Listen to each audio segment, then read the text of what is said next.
प्रश्न number 41, test number 1 का प्रश्न नंबर 41 है। देखिए, ब्रह्मा, विष्णु एवं महेश की त्रिमूर्ति वाला स्थापत्य कहाँ अवस्थित है?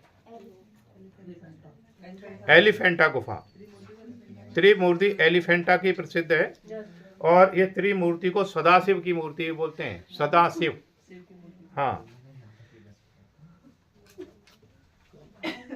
एलिफेंटा की तो प्रसिद्ध है ही है, लेकिन इसके अलावा कहाँ पर है फिर ये महाराष्ट्र, ये एलिफेंटा की तो प्रसिद्ध है महाराष्ट्र में, मुंबई में। इसके अतिरिक्त कहाँ पर है? त्र्यंबकेश्वर मंदिर है, सुना होगा नाम, उसमें भी है त्रिमूर्ति। ये कहाँ पे? नासिक में है।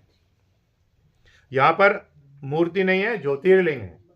ज्योतिर्लिंग है, एक गड्ढा बना हुआ उसमें है ज्योतिर्लिंग। जो 12 ज्योतिर्लिंग है उनमें से एक ये भी है, त्र्यंबकेश्वर मंदिर। मंत्र याद आ गया, ओम त्र्यंबकम वाला, ठीक है, इसलिए निकल गया मुंह से, ठीक है। और ओम त्र्यंबकम यजामहे सुगंधिम पुष्टिवर्धनम उर्वारुकमेव वंदनात् मृत्यो मूर्छिये मामृतात्, उसका ही शब्द है ये। आप पूजा करते नहीं हो? अरे जरूरी है, हम क्या मानते क्या नहीं मानते इससे कोई मतलब नहीं है भाई पढ़ाई का, ठीक है। सबका अलग अलग मत हो सकता है जैसे अलग अलग समीक्षक का अलग अलग मत होता है, ऐसे हमारा पूनम का सबका अलग अलग मत हो सकता है। उसमें कुछ नहीं, पढ़ाई पढ़ाई होती है। हमें जो अच्छा लगे वो हमेशा ग्रहण करना चाहिए। हाँ हाँ, सब कुछ किया है और आज भी करते हैं, ऐसा नहीं। तालिका फर्स्ट का तालिका सेकंड से जैसे जैसे ज्ञान होता जाता है हम चीज़ों को स्वीकार करते जाते हैं। जैसे जैसे ज्ञान होता जाता है हम चीज़ों को अस्वीकार करते जाते हैं। जो अच्छी होती है उन्हें स्वीकार करेंगे, जिसकी वास्तविकता पता चलता है उसको हम अस्वीकार करते जाते हैं। फिर तो वो समय पर निर्भर करता है हम कितनी बुद्धि और कितना ज्ञान लेते जा रहे हैं। तालिका फर्स्ट का तालिका सेकंड से मिलान करें और इनके नीचे दिए गए कोट में से सही उत्तर का चयन करें। अब से पहले कूट के सवाल नहीं आते थे, ठीक है भाई। इस बार कूट के सवाल 2 से 3 आ सकते हैं, ऐसी संभावना है। जैसे कूट तालिका फर्स्ट और तालिका सेकंड दी हुई है, इनको शुद्ध करने का तरीका, सबसे आसान तरीका क्या है, क्योंकि ऐसे प्रश्न क्या है दिमाग खाते हैं। ध्यान दीजिए आप मधु, इनमें सबसे पहले ऐसा देखेंगे जो हमको पता है, एक देख लेंगे, कोई ऐसा एक जरूर मिल जाएगा और ये समझ ले 99% चांस फिर ठीक होने के ही है उसके। ये बहुत आसान होते हैं, लगते हार्ड है लेकिन होते सबसे आसान है। अब इसमें मान लिया एक है कोहबर, कोहबर है ए पर। अब हमें पता कोहबर का है कहाँ पर मिला, मिर्जापुर में। मिर्जापुर पर नंबर लिखा हुआ 3। अब इसमें देखिए 3 नंबर कहाँ लिखा हुआ है, भाई डी में कोई 3 नहीं लिखा हुआ, सी में 3 लिखा हुआ है, ऊपर है, लेकिन इस पर ए में लिखा हुआ है 3, हाँ डी पे भी है और ए पर भी 3, हाँ डी पर 3 लिखा हुआ है। तो 3 जिसमें लिखा हुआ है इस पे देखो, और तो किसी में 3 नहीं है, और नहीं है किसी में 3 यहाँ, ठीक है। तो फिर इसी से 99% सही होगा कि ये ठीक है। अगर कई बार ऐसा होता है 2 जगह 3 लिखा हुआ है तो फिर हम उसमें एक और ढूंढने की कोशिश करेंगे। यानी सबको ढूंढने की जरूरत नहीं है, 2 से ही हो जाएगा, अधिकतर तो 1 से ही सही हो जाता है। फिर भी बाई चांस ऐसा सवाल आ जाता है तो हम फिर दूसरा भी खोजेंगे, एक पर ही हम फाइनल डिसीजन नहीं लेंगे, ठीक है। हमारे जरा से एक चूक की वजह से हमारा एक सवाल गलत हो जाएगा और हमें वो कई सौ स्टूडेंट से पीछे खींचता है, फिर 1-2 से नहीं कई सौ स्टूडेंट से पीछे खींच देता है। तो भूल नहीं करेंगे, भूल सुधार का मौका नहीं है कंपटीशन में, ठीक है भाई। भूल सुधार का कोई मौका नहीं होता कंपटीशन में। जिसकी कलम सही चल गई वो सफल है, जिसकी कलम थोड़ी सी चूक गई वो 5 साल पीछे है। फिर पता नहीं वो समय फिर उसके साथ आए या ना भी आए, ये जरूरी नहीं होता।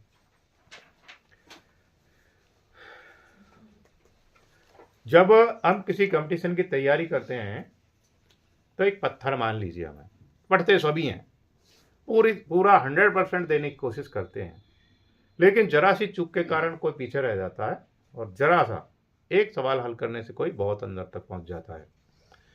जो गड़ जाए वो मोती है, जो ना गड़े वो क्या है, वो पत्थर है, चाहे कितना भी सुंदर हो। गड़ा नहीं तो पत्थर का पत्थर ही रह जाता है। ऐसा नहीं है उसको ज्ञान नहीं है, ज्ञान उसको भी बहुत है, लेकिन उसने सही समय पर सही निर्णय नहीं लिया, उसकी कलम सही निशान नहीं लगा पाई। इसीलिए हम कहते हैं एक एक क्षण का सदुपयोग करिए और 100% करने की कोशिश करिए। 43 नंबर सवाल है, सिंधु घाटी की सभ्यता के उत्खनन से कौन सा पुरातात्विक संबंधित है? राखालदास बनर्जी। भारतीय कला का सबसे प्राचीन केंद्र है सिंधु घाटी की सभ्यता।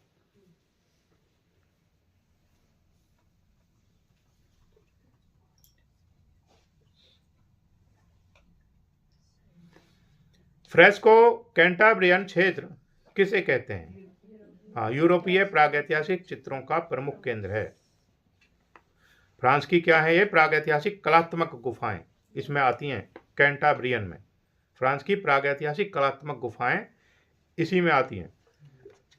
फ्रेस्को कैंटाब्रियन क्षेत्र संबंधित है प्रागैतिहासिक कला से।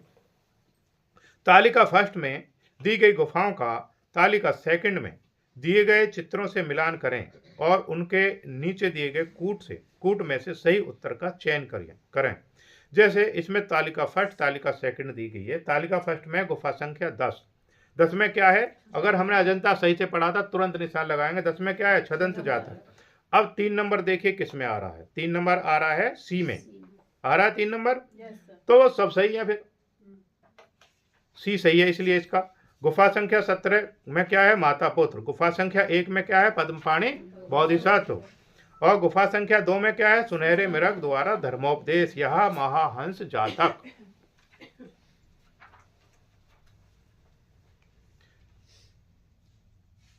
इसी गुफा में गुफा संख्या 2 में महाहंस जातक, तो इसमें सी सही है।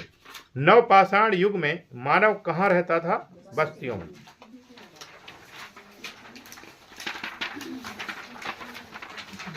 उनचास नंबर सवाल है, देखिएगा, मानव मुख के साथ पंख धारण किए सांड किस कला में पाया गया है? असीरिया।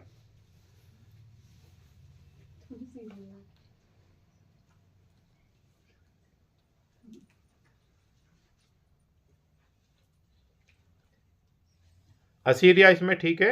अगर असीरिया नहीं होता तो फिर मेसोपोटामिया होता, ठीक है, क्योंकि दूसरे नंबर पर कहां पर पाए? मेसोपोटामिया में। असीरिया क्योंकि फर्स्ट नंबर पर है। कला की विशेषता यहाँ पर काफी सारी मिली है, प्राचीन मेसोपोटामिया से संबंधित है। और इसमें शेर और सांड व पक्षी को पंख के साथ ही चित्रित किया गया है। शेर को भी किया गया है, मैंने दिखाया भी था एक ऐसा चित्र आपको। किसका है? स्फिंक्स का। उसमें किसका चित्र है? उसमें मुंह किसका है? आदमी का, लेकिन शरीर किसका है? और कहीं उसी शेर में पंख भी लगा दिए, ठीक है, तो वो इस तरीके से ही है। तो शेर भी है, सांड भी है और पक्षी भी हैं। पक्षियों के पंख लगा रखे हैं, शेर के पंख लगा रखे हैं, सांड के पंख लगा रखे हैं, उस तरीके के चित्र इसमें हैं। जो ये चित्र है इसको किस और नाम से भी जानते हैं?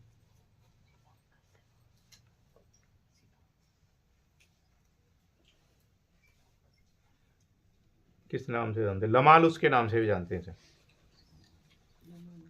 हाँ, जिसे सुरक्षात्मक देवता कहते हैं, यानी कि सुरक्षा, अगर हमें सुरक्षा चाहिए तो देवता की पूजा करनी है तो उसके दृष्टि से इसको मानते हैं। अरिग्नेशिया और मेमडेलियम शब्दावली किस संदर्भ में प्रयुक्त होती है? पूर्व ऐतिहासिक कला में। 50 नंबर का सवाल है। सैंधव सभ्यता में 51 नंबर देखिए, सैंधव सभ्यता में प्राप्त पूर्ण परिपक्व प्रमाणिक कितने स्थलों को नगरों की संज्ञा दी जा सकती है? 2 हैं, हड़प्पा और मोहनजोदड़ो। लेकिन पूर्ण परिपक्व जो थे वो 6 हैं। मुख्य ये हैं, लेकिन पूर्ण परिपक्व कितने हैं? वो 6 हैं। 6 लिख सकते हैं आप, लिखना चाहो तो लिख सकते हैं। हड़प्पा नंबर 1 पे, हड़प्पा नंबर 2 पे मोहनजोदड़ो, यानी 2 तो ये विशेष हो गए। Number 3 Lothal, number 4 Kalibangan, number 5 Dholavira, number 6 Rakhigarhi.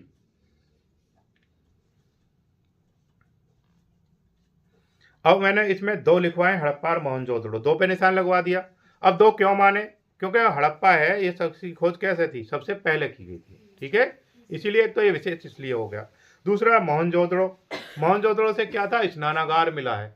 स्नानागार का प्रयोग कौन करते थे? जो अभी कौन करते हैं? जो सभ्य या बहुत ज्यादा पैसे वाले अमीर लोग, उनसे वही तो ज्यादा सुविधाओं का यूज करेंगे। हम किससे नहाते हैं? हम तो बाल्टी में पानी लिया ना लिए, हम जाते हैं कभी?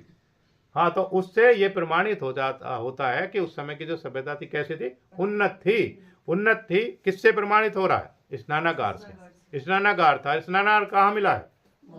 हाँ, तो इसीलिए ये 2 मुख्य लिखवाए, इसलिए 2 पे निशान लगवाया। लेकिन कितने हैं उन्नत? 6 जो, और इसके साथ साथ वो भी उन्नत थे, उनमें भी बहुत सारी चीजें मिली हैं, ऐसे प्रमाण मिले हैं। समझ गए भाई?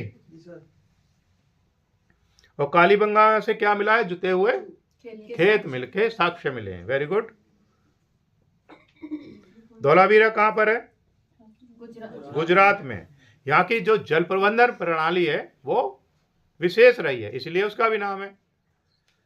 भाई जो जल प्रबंधन प्रणाली है, जैसे आज के समय में कोई एक तो होती है कॉलोनी, घर बना दिए उल्टे सीधे, कहीं पर भी रास्ता, कहीं से भी ना कोई पानी की निकासी है ना कुछ है, उस तरीके के। एक था जिनका जल प्रबंधन सही था, जैसे कॉलोनी एक सभ्य तरीके से बनी हुई है, मास्टर प्लान से बनी हुई है, यानी कि सभी के घर के सामने पानी का पॉइंट है, सभी के घर के सामने सीवर की लाइन डली हुई है, उसकी पाइप है, नालियां ढकी हुई हैं। भाई सीवर है, कैसा ढका हुआ ही तो होता है, वो क्या दिखाई देता है? रोड के बीच में बना दिया। तो उनसे पता चलता है कि वो उन्नत शहर रहे होंगे, सभ्य रहे होंगे, मास्टर प्लान से बने हुए होंगे। तो ये इसके प्रबंधक वो कहाँ मिले हैं? धौलावीरा से मिले, गुजरात से। आगे देखते हैं हम। 52 नंबर सवाल है, प्रागैतिहासिक क्षेत्र उत्तर प्रदेश में कहाँ है? लिखनिया। अगर लिखनिया ना होता तो भसोली होता, भसोली। हाँ जी, भसोली नहीं होता तो फिर होता लोहड़ी।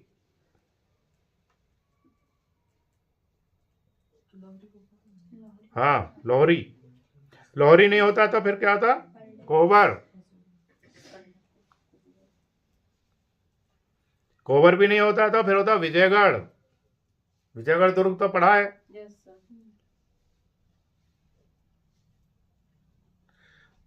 विजयगढ़ नहीं होता फिर होता अहिरोरा।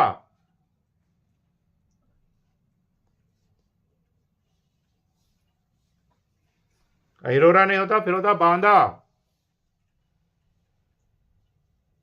फिर होता चित्रकूट। ऐसे प्रश्नों को समझेंगे, पहले समझने के बाद उसका उत्तर देंगे।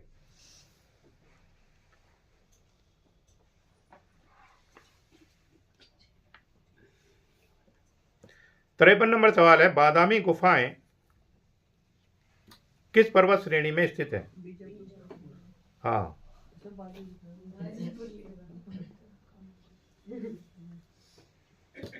कोई बात नहीं, बीजापुर को काट करके लिख लीजिएगा। बीजापुर क्या है ना, वो देशज शब्द है। देशज शब्द ऑथेंटिक नहीं मानते हैं, देशज शब्द को ऑथेंटिक नहीं मानते। देशज शब्द उन्हें कहते हैं जो सामान्य बोलचाल में प्रयोग किए जाते हैं, ठीक है। जैसे मथुरा की भाषा क्या है? बोलने की कुछ और है, लिखने की कुछ और है। अब जो बोलने की है उसको ऑथेंटिक थोड़ी मानते हैं। नहीं सर। जब उनसे कहेंगे लिखने के लिए कहेंगे तो लिखेंगे उसे? नहीं सर। लिखेंगे तो वही मान लिया भाषा जौन सी ऑथेंटिक है। बोलेंगे और कुछ, लिखेंगे और कुछ। तो ये ऐसे ही है बीजापुर पर्वत श्रेणी। तो इसकी जगह लिख लीजिएगा आप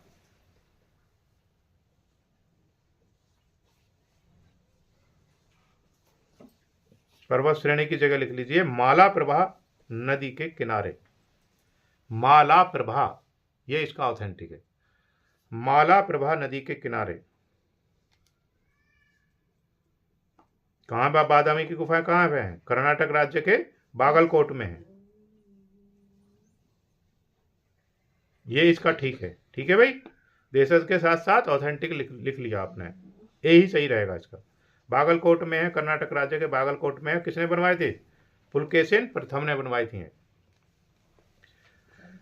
54 नंबर सवाल देखेंगे, यूनान की कलाकृति रथवाहक निम्न में से किस काल में बनाई गई है? 470 ईसा पूर्व। गैस सही है।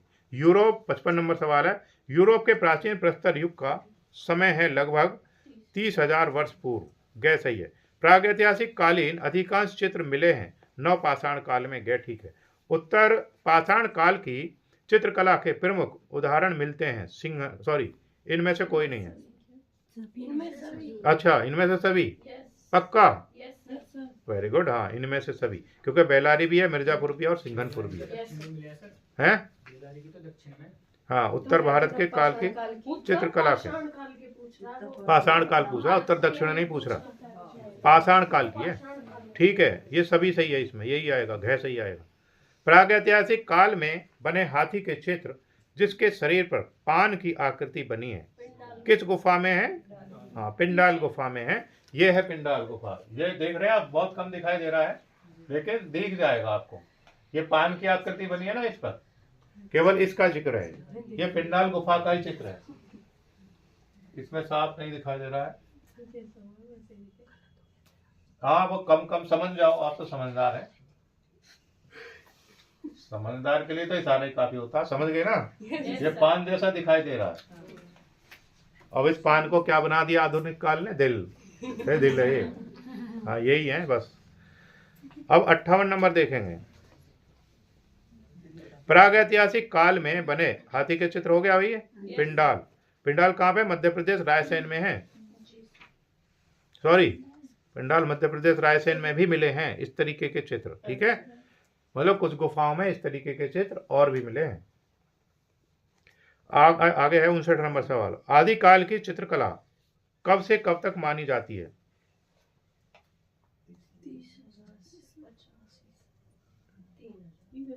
हाँ, ये इसमें ख सही है। 3000 से 50 को काट करके कर दो 1300।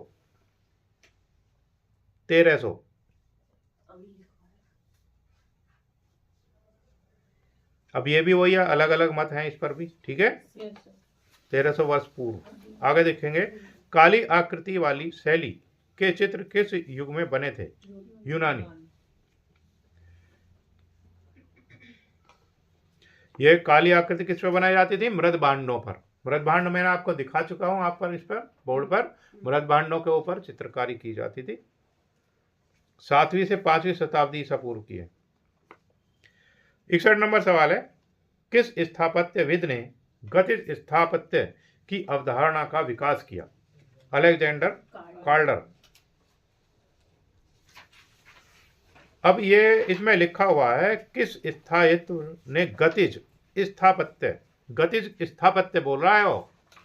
गतिज स्थापत्य। अब स्थापत्य तो समझ में आता है, अब इसने लिखा गतिज स्थापत्य। गतिज स्थापत्य का मतलब है कुछ बिल्डिंग होती है इस तरीके की। लिख लीजिए, इसको लिख लीजिए। इसमें जैसे घूमने वाले टावर होते हैं जो घूमते हैं, वो इसमें आएंगे। फोल्डिंग दीवारें हैं, जैसे वो फोल्ड हो जाती हैं। फोल्डिंग दीवारें कैसी हैं? जैसे वो फोल्ड हो जाती हैं। मतलब अभी आपको यहाँ दीवार दिखाई देगी, दीवार नहीं है, और वो जब कोई दुश्मन आएगा तो दीवार को मिला देंगे। जैसे छावा फिल्म में दिखाई है, ऐसी एक दीवार दिखाई है। जैसे सैनिक आ जाते हैं तो ऊपर से डाल देते हैं, दीवार बन जाती है। या पहले दुश्मनों से बचने के लिए ऐसी चीज़ों का प्रयोग किया जाता था। ऐसी चीज़ों का प्रयोग भाई, जो ये दीवारें थी, दुश्मनों से बचने के लिए ऐसी दीवारों का प्रयोग किया जा सकता था उस समय पर, पुराने समय में। छतें भी हो सकती हैं गतिशील। छतें गतिशील हो सकती हैं। हाँ, मान लिया यहाँ पे घर बनाना है तो कोई अभी उधर को है वो, और उससे घुमा करके इधर को कर दी तो इधर छत बन जाएगी। तो घूर्णन वाली गति वो होती है इसमें स्थापत्य। हाँ, पुल भी हो सकते हैं। कुछ पुल ऐसे हैं जो पानी का जहाज अगर नीचे से उतरता तो वो खुल जाते हैं, पानी का जहाज गया तो फिर वो बंद हो जाते हैं। ऐसी हो सकती हैं। वो किस में आएंगे? गतिज स्थापत्य में आएंगे। गतिज यानी गति भी है, स्थायी भी है, लेकिन गतिज भी है। गति का भी उनमें भाव है। अल्तामिरा गुफा कहाँ स्थित है? स्पेन।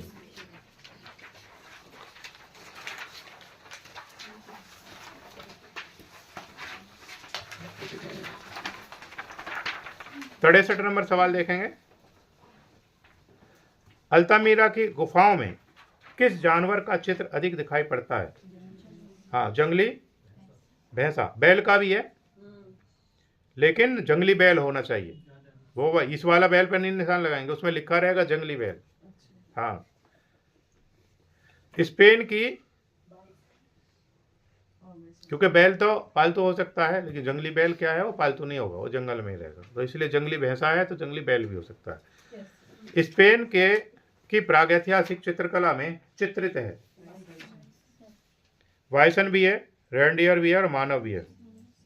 उक्त सभी घ पे निशान लगाएंगे। सर्वप्रथम अल्तामीरा गुफा के चित्रों की खोज किसने की थी? मारिया सांतोओला ने। ख सही है। अल्तामीरा की गुफाएं किस देश में है? स्पेन। स्पेन। अगर स्पेन की जगह कई बार लिखा आ जाता है कैंटाबिया, हाँ, तो वो भी ठीक है। फिर हाँ, उसको भी ठीक करेंगे। किस किस के चित्र मिले हैं यहाँ पर? बाइसन के हैं। बाइसन है, हिरण है, घोड़ा है, जंगली सुअर है। हाँ, बाइसन का ज्यादा है, तो वो तो है ही सही, सभी है। बाइसन, हिरण, घोड़ा, जंगली सुअर। अल्तामीरा का गुफा चित्र कहाँ स्थित है? स्पेन में। प्रागैतिहासिक काल में चित्र यूरोप में। कहाँ प्राप्त हुए हैं? अल्तामीरा में। उत्तरी स्पेन में स्थित प्रागैतिहासिक क्षेत्र हैं अल्तामीरा। उत्तरी स्पेन के में प्रागैतिहासिक गुफा स्थित है अल्तामीरा में। स्पेन की गुफा में अंगुलियों से बनाई गई रेखाएं हैं अल्तामीरा में। यूरोप की प्रागैतिहासिक कला का लास्काक्स क्षेत्र स्थित है दक्षिणी फ्रांस में। ख सही है। लास्काक्स गुफा की खोज हुई 1940 में। घ सही है। वृषोवाला कक्ष किस गुफा में स्थित है? लास्काक्स की गुफा में। ग सही है। लास्काक्स की गुफाओं में दीर्घकाय पशु आकृतियां हैं बाइसन की। घ सही है। भीमबेटका नामक पहाड़ी में कितनी गुफाएं प्राप्त हुई हैं? लगभग 600। अब हो गई हैं 750 से अधिक। ठीक है, हाँ, क्योंकि खोज होती रहती है। 10 किलोमीटर का क्षेत्र है जिसमें फैली हुई हैं, और 500 गुफाएं ऐसी हैं जिनमें चित्र मिले हैं। 500 गुफाएं ऐसी हैं जिनमें चित्र मिले हैं। और 2003 में क्या किया गया? 2003 में यूनेस्को द्वारा इसको विश्व धरोहर स्थल घोषित किया गया है। अगर चित्र पूछता है तो कितने में बताएंगे? फिर 500 गुफाओं बताएंगे। अगर 600 नहीं आता तो फिर किस पर निशान लगाएंगे? 750 से अधिक आएगा। भीमबेटका क्या है? पहाड़ी है। भीमबेटका गुफाएं अवस्थित है। 78 नंबर सवाल है। अवस्थित है कहाँ पर? मध्य प्रदेश में। जिला कौन सा? रायसेन जिले में। श्रेणी कौन सी है? विंध्या पर्वत श्रेणी है। विंध्या पर्वत श्रेणी लिख सकते हैं इनको। इसको विश्व धरोहर कब घोषित किया गया है? 2003 में विश्व धरोहर स्थल घोषित किया गया है 2003 में। इंपॉर्टेंट सवाल है। भीमबेटका गुफा के चित्रों की खोज सर्वप्रथम किसने की थी? वी.एस. वाकड़कर ने 1957-58 में। भीमबेटका की खोज हुई थी। अब इसमें दो हैं, 1958, 1957। हाँ, ठीक है, दोनों ही। हाँ, अगर एक ही होता तो इनमें किस पे लगाते? फिर 1958 पर निशान लगाते। खोज पूर्ण हुई। भीमबेटका में कौन से चित्र हैं प्रागैतिहासिक? भीमबेटका के गुफा चित्रों में सबसे अधिक कौन सा रंग प्रयोग किया गया है? लाल। लाल, हरा, सफेद, पीला भी है, कहीं कहीं है पर। ठीक है, हरा, सफेद, पीला भी है, लेकिन कहीं कहीं है। हाँ, लाल है सबसे अधिक। लाल रंग किससे बनता था? हाँ, गेरू से। गेरू को क्या बोलते हैं? हेरेमाइट पत्थर भी बोलते हैं इसको। सॉरी, हेमेराइट पत्थर, गेरू को ही बोलते हैं। और सफेद रंग किससे बनता था? चूना पत्थर से।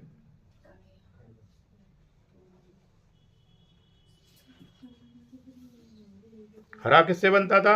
हरा पत्थर से, टेरावर्टी ग्रीन से। और पीला पेवड़ी से या गेरू से भी बन जाता था। पीला भी होता गेरू। आगे देखेंगे। 83 नंबर सवाल है। भीमबेटका में प्राप्त होने वाले शैल चित्र अधिकतर कहाँ बने हुए मिले हैं? दीवार व छत पर। भीमबेटका किस शहर के पास स्थित है? भोपाल। भीमबेटका की शिला उत्कीर्ण चित्रकारी किस अवधि की है? पैलियोलिथिक है, सही है। भीमबेटका लुखनिया दरी पंचमणि प्रसिद्ध है प्रागैतिहासिक चित्रों के लिए, है, सही है। निम्न में से कौन सी प्रागैतिहासिक गुफा मध्य प्रदेश में स्थित नहीं है? लुखनिया, है, सही है। हाँ, बाकी सब मध्य प्रदेश में है, लुखनिया नहीं है। मिर्जापुर की गुफाओं में सर्वाधिक चित्र इस विषय पर है आखेट। प्रागैतिहासिक चित्रों का क्षेत्र मिर्जापुर किस प्रदेश में है? उत्तर प्रदेश। मिर्जापुर क्षेत्र की किन पहाड़ियों पर भारतीय गुफा चित्र बने हैं? कैमूर की पहाड़ियों पर। कर पा रहे हैं हल? गुड। मिर्जापुर किन चित्रों का कला केंद्र है? प्रागैतिहासिक का। मिर्जापुर में प्राप्त प्रागैतिहासिक चित्रों में नृत्य का दृश्य किस गुफा में अंकित है? लुखनिया, गै, सही है।